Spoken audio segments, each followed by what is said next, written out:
I've been told a few different times that Quince makes some of the best value silk pieces on the market. They look and feel high-end, but the price point is a fraction of the cost of any other washable silk piece that I have seen from other brands. Today we're going to conduct a little test. I finally got my hands on a piece from the Quince washable silk line, and I'm going to compare it against a pair of pajamas that I own from Eberjey that were $300. Both of these are 100% washable silk.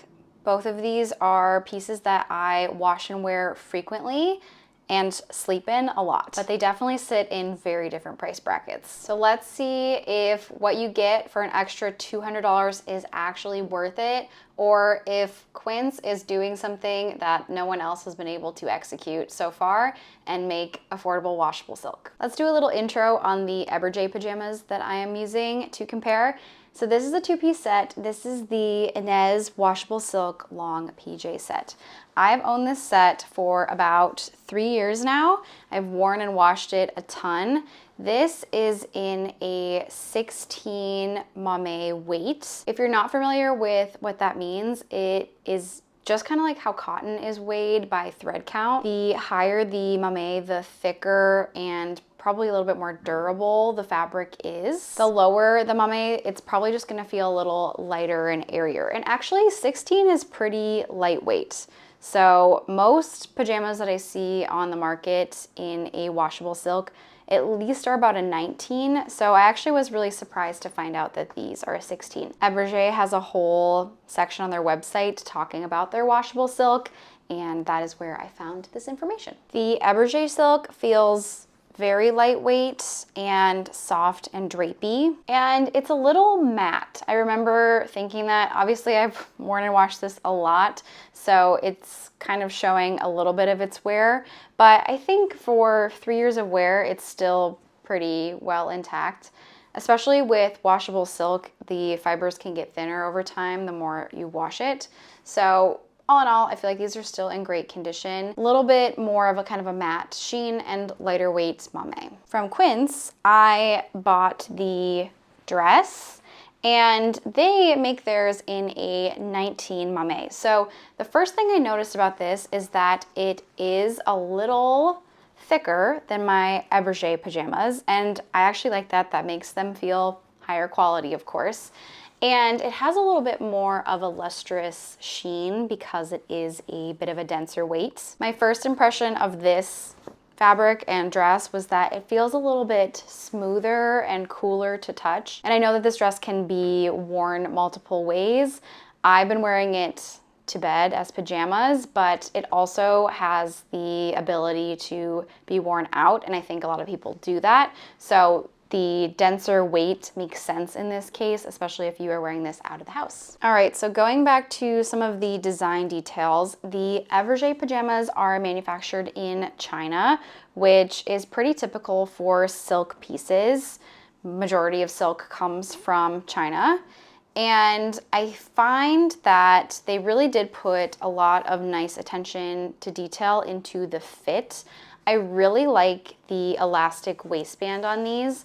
It's stretchy without being too tight. I've always felt incredibly comfortable in these, and they have some nice little piping details as well. And the buttons on the top are also well constructed.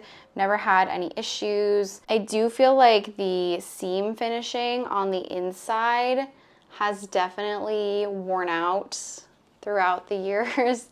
So you can see there's some danglies here, and this is pretty typical, I think, especially of silk pieces that get washed quite a bit. But overall, they have been quite durable. In terms of the Quince dress, the finishing is very nice on the seams here. There's no extra flappy fabric on the inside. I've washed this maybe about 2 times now, and it has really kept its lustrous sheen, which is very nice. It does have adjustable straps in the back, and overall fit, I actually would say, is quite nice and comparable to some other silk dresses I own. I got this one in a size small, which is kind of typically what I order in Quince styles. So I think all in all, this piece is $89.90. Eberjey pajamas are $298. And I really don't think there's a difference in the quality of fabric here.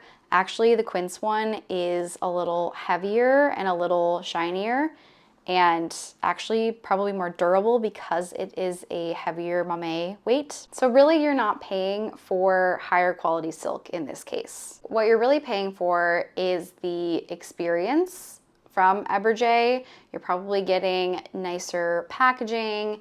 You feel like you bought from a fancy brand, that kind of thing. You can buy these in department stores versus Quince is, you know, a online D2C brand. But I really think that this proves that Quince can provide craftsmanship and quality for a fraction of the price.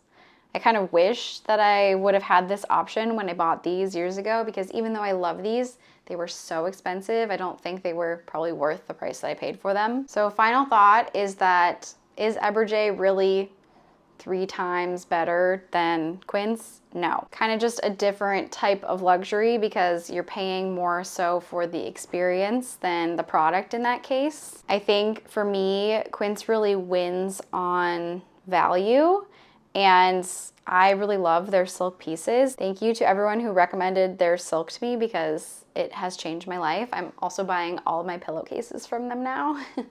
It's nice to know that luxury doesn't always have to come with a luxury price tag. That concludes my little quick comparison. I hope that maybe I could de-influence you from spending a ton of money on a pair of pajamas, and you might find something that you like better from Quince. I will see you in my next video. Bye.